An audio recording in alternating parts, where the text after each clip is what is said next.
Conversation. These brothers here, when you see them, you might think, oh, they're not Ghanaians. Oh, see, when I was having a conversation with them before we even came on air, I said, you're Ghanaians? Yeah, proud ones. Now, I want you to take a look at their profile video, the Desmond brothers, and when we come back, we'll get talking to them. The Desmonds. David Fairfield Desmond and his wife Joan arrived in Ghana in 1952 with their daughter Miriam, driven by a passion to serve. While in Ghana, David taught at Maoli Secondary School and Joan worked at the school's health post, initiated a well baby clinic, and volunteered at the whole leprosarium. They had 4 children: Miriam, born in 1951, Edwin in 1953, Fred in 1956, and Eric in 1957. The family left Ghana when the children were around 17. David retired in 1977 after 25 years in Ghana and later worked as a teacher and environmental chemist in the U.S., retiring in 2005. David passed away a few years ago and Joan in 2007. The family returned to Ghana for the 50-year jubilee of Maoli Secondary School in 2000, where a science building was named in David's honor. Edwin Desmond is a mental health professional, musician, and artist. He enjoys playing folk rock music, drumming, wood carving, painting, and has a passion for science, math, and soccer. Fred Desmond, a retired mental health professional, lives in Florida with his family and enjoys home renovation projects. Eric Desmond, a retired agricultural engineer, lives in Asheville, North Carolina. He enjoys gardening, beekeeping, traveling, and brewing beer with his wife, Sue. The Desmond family's legacy is one of service, creativity, and passion. The Desmond family, the Desmond brothers are here. Hello, gentlemen. Hello. How are you? So I have Edwin, Fred, and Eric. Right. Yes. Welcome once again. Thank you. When did you come to Ghana? I mean, when did you come for the visit? Oh, last Monday. Last Monday. Yeah, a week ago. A week ago. And you're here for how long? Until Friday. Until Friday. Yeah. So just 1 week. Yes. But how has it been so far? So far, it's been absolutely wonderful. Right. We got a chance to take a trip to where I was born, at Ho, and I saw Maoli Secondary School, which is I graduated from there in 1970. Okay. And so you went to Maoli? I went to Maoli for 3 years. Okay. And my brother went for 1 year also. Okay. So we primarily went to GIS, living in Accra, because our families were living in places where they didn't have schools, English-speaking schools for us. So we all came to a boarding house in Accra. In fact, it was at Kopalemle we started. And here's a picture of me. Here, this is a gift for you. This is a CD that I made 60 years after I lived there, with the actual boys that I lived with. We're all in a band, internet band. And they were all in the Volta region with you? We were all here in Accra. Yeah, in Accra, at GIS? At GIS. Yes. We went to GIS during the day, and then we stayed at the boarding house. And then the boarding house moved to cantonments. Okay. And we could walk to school. And coming back and going to GIS, touring the school, going to Maoli, it's been absolutely a dream come true for me. I spent my whole life thinking about coming home. Okay. And here I am again. And here you are. Yes. So after you left, this is the first time you're coming? I actually came back with my wife in, 1976. Okay. But that's the last time I've been here, so it's that's like 49 years since I've been back, and it's been way too long. It's been way too long. Have things changed since the last time you came? Things have changed a lot in many ways, and yet the Ghanaian people are the same, and that's what we loved about growing up here. Right. And that's what we love to see when we come back. So Accra has grown a little bit. Just a little bit? A little bit. Yeah. It's like all the way almost to Aburi. And, before it was much, much smaller. Right. But again, that's not what's important. What's important is the people are the same. And we've been welcomed with open arms and genuineness, and it's just been wonderful. It's been it's almost like a pilgrimage, coming back to our home. Right. So yeah, I don't know why I've stayed away for so long. So long. So now you're going to be coming often. We're going to be coming back again, yes. Again and again and again. Yes. That's absolutely. amazing. You are the youngest, right? I am. Okay. And how old are you? Think about that. He's not old and he has to think about it. 57. Oh, wow. Yes. That's amazing. Yeah. So when you left, how old were you? I was 17. You were also 17. So you all left at the age I of was 17. 17. Graduated from GIS or Maui. Okay. And then we went back to the States for college. Also, your dad made sure everybody schooled till 17 before Yeah, he... Yes. Yes. Well, That's to amazing. finish our secondary Our education. O O-levels. levels. We took our O levels, and then That's great. that time. Okay. Yeah. So what's your fondest memory back then? Say it again. Your fondest memory? My fondest memory. Oh, eating fufu. there are too many. Too many. But food, just traveling around Ghana, meeting Playing people. soccer. Oh, he likes played playing soccer soccer? for Football. Ohio State University. Oh, wow. Yes. That's Yeah. great. Right. Okay. Yes. We still play. You still play? We still play. Oh, yes. that's- I play in a rec Love it. league. Yeah. But he's the most accomplished player. Okay. Oh, He's that's the great. number 9 in the family. Oh, wow. That's great. Amazing. So since you've been here, I mean, what brought you back? Well, a number of things.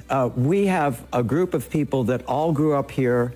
There were about 40. And we had a reunion in Denver, USA. And 35 of this group all got together for a retreat. And we decided we all have to come back to see the place. And so many of the people said, well, since I am kind of the leader of the group, I have to come back first, find out how to get accommodations and transportation and all that. And once I pave the way, this is kind of a fact-finding mission, then we're having a retreat in the U.S. in October. I'm going to show them pictures about all of this and then help them all come back as well. If they would like. If they Yeah. would And like. many of them actually would very much like to come back. They've grown older and maybe are not able to for health reasons or maybe for monetary reasons. I mean, it's pretty expensive to come to fly over here. Yeah. Yeah. So, Yeah. but we will try to do our best to make sure that everybody who wants to come back can come back. So since you came back, have you been to GIS? Yes. Oh yes. Yes. We spent like 2 hours there. Oh, you spent 2 hours there. Yeah. That's amazing. Yeah. And what's the difference between then and now? They have a brand new library. Okay. They have grown substantially in terms of the buildings, the architecture, the students, the same soccer field. Exactly as the way we left it. Yeah. The way you used to play. Yes. Exactly. The field Yes. is there. The assembly hall where we'd meet every morning before school, that's still there, exactly the same. The classroom where I did Form 1 and 2, they are still there. Yes. But their health facility for the school now. Now there. Is now so there. They've greatly expanded. Yeah. And they've also, they've gone media. They've come into the present in terms of their technology and that kind of thing. And so- Computers, digital. Yes. Yes. And reaching out. So we will be able to have contact with them when we go back. We'll be able to, they have Facebook, of course, and email and that kind of thing. And so this year is their actually it's in the fall, is their 70th anniversary. Oh, But, yeah. but their mission has stayed the same, Yes. which is understanding other people as their Right. In fact, when we were there as kids, they had a competition for the school song. And one of my friends won the competition and wrote the lyrics. Right. We remembered the song and we sang it with them when we went back. Oh, so you still remember the song? Oh yes. Yes. Oh yes. not singing. How come you forgotten? How come you haven't forgotten? Because we were there for. So you we were can in sing a bit school- of it for me? We were in. It helped that she was singing it and leading us. Yeah. Oh, It's okay. much easier that way. Right. Maybe But here- the main thing is understanding of each other. Right. And that's the key point of the song. Right. And that idea, understanding of each other, we're Americans and we live in a country that is not always understanding of everyone else. And we are kind of ambassadors from Ghana about the world idea that we shouldn't judge each other. We should understand and empathize with each other. And we learned that here in Ghana. Yes, it's true. So what about Mawuli? Mawuli has grown. There were 600 students when I graduated at Mawuli. Now there are 5,000. We used to have 5 forms and then 2 up to A level. Now they only have 1, 2, and 3, and of the whole 5,000, just 3, but it's free now. Yes. When I went to school there, yeah. I had classmates that the whole village would pay the tuition for them to go to school, one person, and then they would go back, become a doctor, go back and help the village. That was the common practice. Now it's free. And I think when we were here, Kwame Nkrumah's, one of his main ideas was to educate everyone, and that will bring Ghana into the world. Yeah. So which hall were you? Which house? Which I was house? Wilberforce House. Oh, Wilberforce. That's the most popular house, right? Yes. And in fact, when I was at Wilberforce House, I was born in the master's cottage there. Oh, really? Yes, I was born actually on the campus of Mawuli. Oh, wow. Yeah. The Mauli's in your blood. It's in my blood, yeah. Not only is he a Ghanaian, but he's a Mawulian. Yes. Very, very true. Very true. Yeah. So with regards to the things that you saw, what changes do you think the government can do to fix the Mawuli issue? Because if they are still Form 1 to Form 3, over 5,000 students, I mean, you've been there, you've seen it. What can be done? Well, I think the one thing that will help the whole country and Mawuli is to start investing in solar. Because if you look, my father did the same thing in a different kind of technology. He was a scientist. He wanted to bring electricity and the use of running water and electricity to Africa, basically, by teaching people the technology. Now, if we go on to the next level of technology, I know he would be teaching about solar, because if you put solar panels on your roof, you have electricity, you can have a portable generator, you can cool an electric car and the batteries inside that, and you can produce your own electricity. Once you have electricity, you can bring Wi-Fi.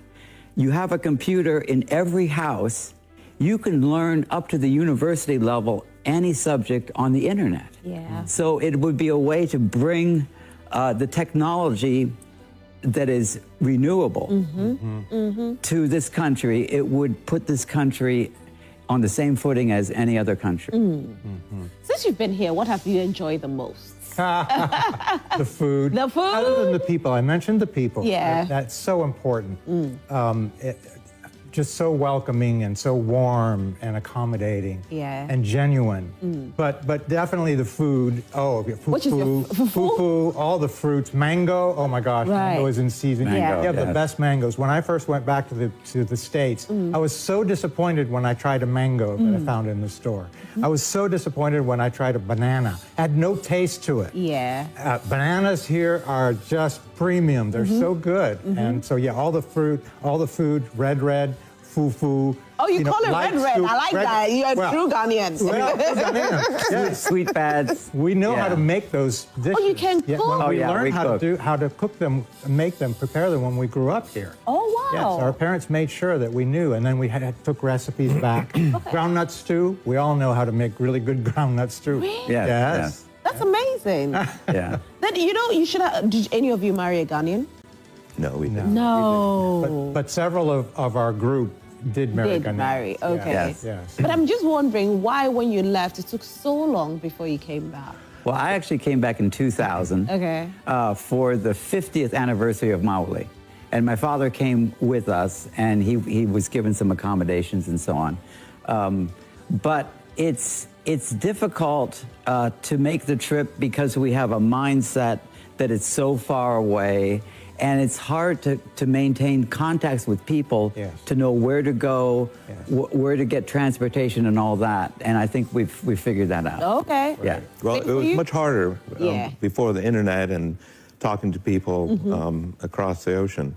But I came back in '85, and then in 2014, when the U.S. beat Ghana, in the World Cup. Yeah. And Daniel, our host, was watching that together. Yeah. And I was actually rooting for Ghana. But Daniel has been a great help in figuring out all the connections. That's beautiful. But part of the reason was my wife and I brought our two sons, or two of our sons, and Ed has brought some of his family Two of this my year. children. So that's part of the reason for coming. So you want your children to get to know where we grew up. And my grandchildren, too. Oh, your grandchildren? How many grandchildren do you have? I have 5, but I brought 3. Oh, wow, that's beautiful. That's beautiful. You all have grandchildren, too? Oh, yes. Oh, that's lovely. I have 3. You have 3? One on the way. Oh, one on the way. That's nice. Congratulations youngest, in advice. right? Oh, but he's 67. 67. Oh, 67, yeah. So one on the way. More will come. Absolutely. Yeah, that's great. So would you ever want any of your generation to school in Ghana? Oh, yes. Absolutely. Definitely. You know, the experience of growing up and here, just the cultural experience, but also the educational experience, especially at GIS, which is really, it's an international school. Yeah. There is nothing like that experience to teach you the values that are so important to being a human being. And we don't get as much of that in the United States. In fact, the academia here, even the public schools are so much more advanced than U.S. schools. Oh, really? Yes, they are, academically, absolutely. In fact, when I finished Mauli in 1970, I went to university. I was 2 years ahead. I'd already learned calculus, and they were just starting calculus. So I think if the country keeps up high levels of academic standards, that is a good thing. That's also, yes. Of course, when are you coming back next? As soon as possible. To be determined. We haven't set a date. Yeah. I'll probably be back in October. That's great. Yeah. So as you're coming back, you know, definitely people are going to expect you to bring something, not maybe goods or something, but what are you bringing to impact maybe Mauli, GIS, where you grew up? What are you bringing? Well, I think there's a lot of different things we can bring, and we can bring some things that are important to us in our country as gifts. I also have this band that I'm working with, and we have I love your band already. You know. a couple of, it's called the Boarding House Gang. Okay, yeah, that's nice. So a couple of us will probably bring different types of arts and crafts products back with us, maybe documentary or some photography, etc. And maybe musical. And musical. We're working on our next album, so we can dedicate it to the next trip. It'll be trip. good to have a tour and come to Ghana for one of your tours. Right. Yes. It'll be great. And maybe some collaboration. Exactly. Yeah. Yes. So who's your favorite musician in Ghana so far? Oh my! I've not kept up. Kobina. Oh, Kobina! Oh, okay. He's definitely my favorite. Oh, wow. Yeah. So you know any of his songs? I don't, but I will. Okay. So what about him do you like then? I love his style of music. Okay. And I love the way he's able to present. Yes, he has a wonderful personality. Yeah, he does. Yes. He really, really does. And the melodies are just magical. Okay. Yes. That's great. He has a concert coming up on the 14th. But I noticed that. I wanted to stay for it. You won't be in town. What about you? Do you have a favorite? I don't. It's hard to keep up with high life from overseas. Okay. Yeah. But who's your favorite Ghanaian footballer then? Because you're a footballer. Oh. Haven't even kept up. Jonathan Mensah is one of my favorites. Oh, wow. Yeah, he played for the Columbus Crew where I live. Okay. And so he was the captain of the team, actually. Yeah. Okay. And there was another one, Yeboah, who was also good. Yeah. Okay. Yeah. Is it Tony Yeboah? There was 2 of them. Okay. There was one that just left Columbus. I think he's went to New England. Okay. Yeah. Okay. You have really kept your ties very, very well. I'm Ghanaian. I like that. Well, I tend to like to play more than watch. Yeah. So I just haven't. I really didn't even watch Premier League until like this year. So, Oh, really? Yeah. Because you're always playing. It's just more fun to go out and play. kick the ball around. Right. That's nice. So as we are here in Ghana, of course, like you've come, we love that you're here. I know some people watching will be asking, will there be an opportunity where maybe if there's maybe scholarship or something abroad, you will be there willing to help some of the students either from GIS or Maoli to take them there?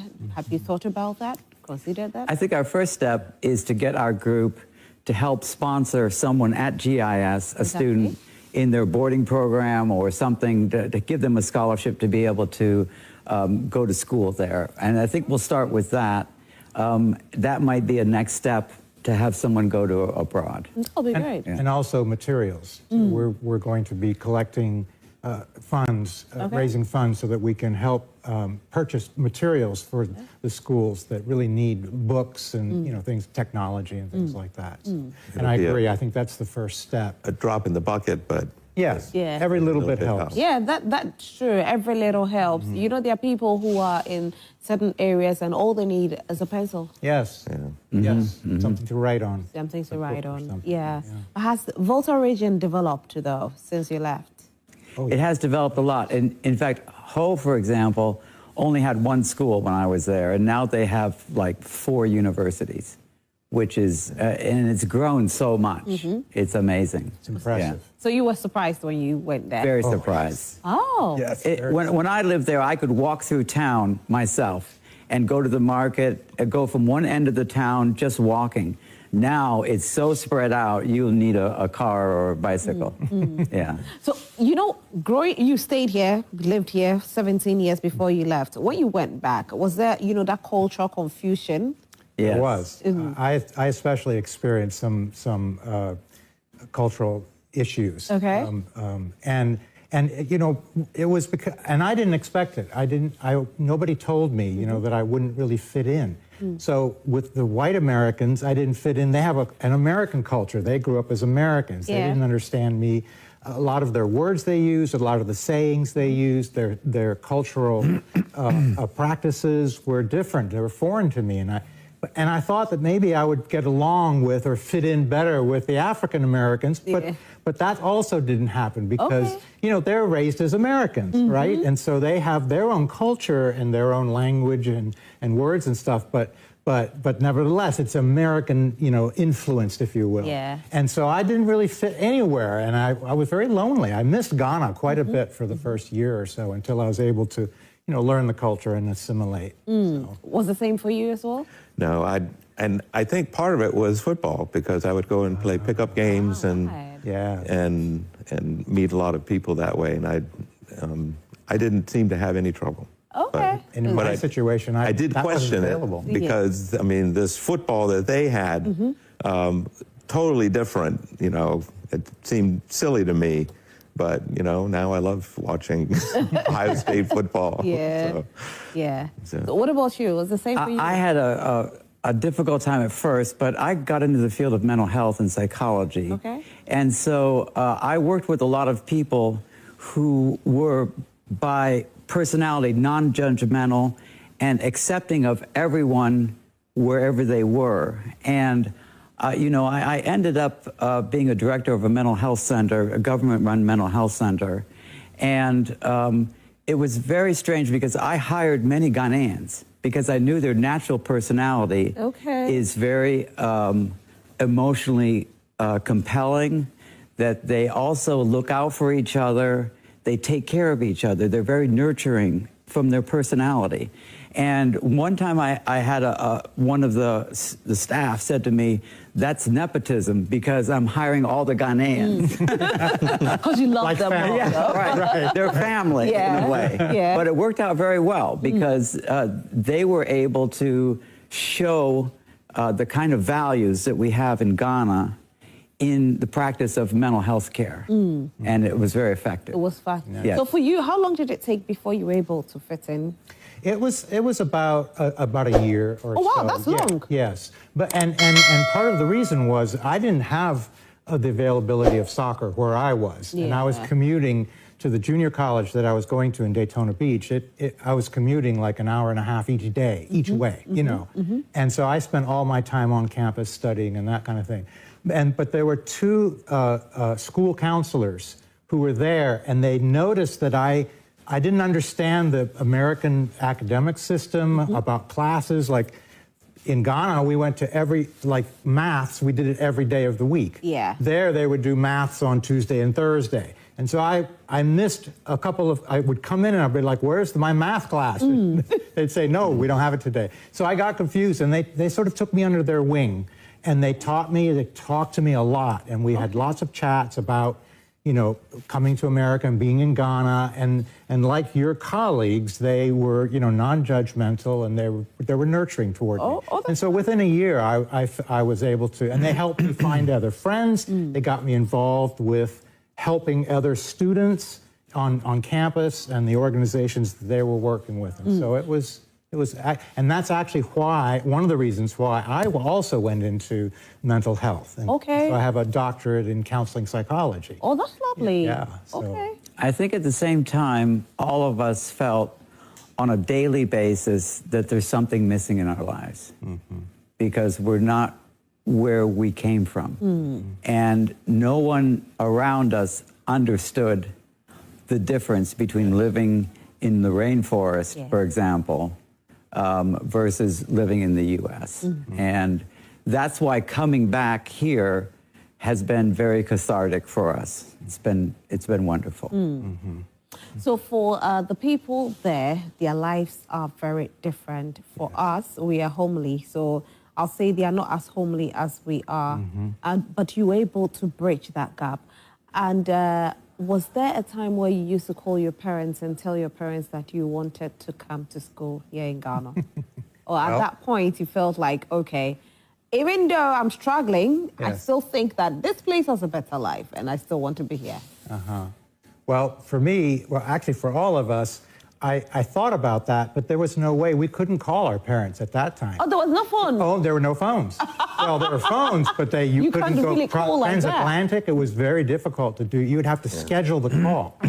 So letter writing was the only way. So we would there would be like a 1-month lag between when we wrote the letter and we got the response. So that was out. So we were pretty much stuck, right? But we made do. Yeah. I mean, that's also what Ghanaians taught us living here was you make do with what you have. Yeah. You know. Yes. And you adapt. You adapt, and you are very resourceful, and you're very creative, and all of those values really, really helped us as we went to the States. They always say the last ones or the youngest are very, very adaptive. Like, you know, give me anything, give me lemons, I'll turn it into lemonade. You know, I can't be bothered, I'm good. And the same with you, right? Yeah, I think so. Yeah. You just fit in. Everything went so well for you. So when you went, were you with your brothers or you were in a different school? No, back to the U.S.? Yeah, back to the U.S. No. In fact, I flew by myself to New York. And you know, it's always like that with the last one. Right? Yeah. Parents just said, go, bye.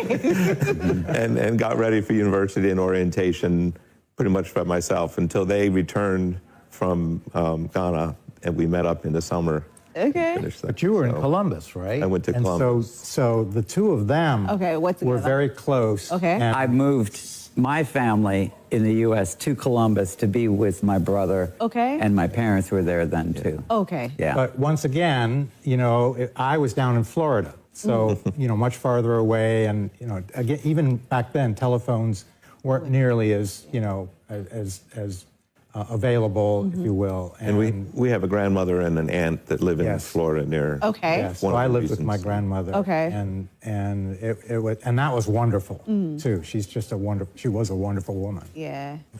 So the community, those that you went to school here in Ghana and they are in the U.S. with you, they are also going to come back, you said?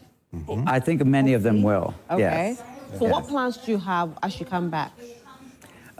We're going to work on that at the retreat in October when we all meet. I'm going to make a documentary film of all of this. Okay. Yes. Happy birthday to you. Happy birthday. Happy birthday. Happy birthday. Right here. You had to Roslyn. Oh my gosh. Today is your birthday. Oh, thank you. Happy birthday, Rosalind. Thank you so much. So this actually is a bouquet of flowers, not from us, but it is from your lovely husband. Oh! Yes. Thank you so much. So Mr. Felix sends all his love thank you. to you on this special day. Thank you, thank you, thank you. Yes, thank you. we also have thank you. a beautiful Hey, you have birthday a cake? from him as well. Oh, Mr. thank Felix. you. The best husband in the whole world. Oh, thank you so much. Can I give you guys a hug? Let me give you a hug. Thank you so much. Thank you, You're very welcome. thank It's you. our I'm so pleasure. grateful. Thank you so much. Thank you. Oh, thank you. Yeah. Oh, this. No forgot to subscribe to Master Manager Niger News. Subscribe, okay. Subscribe.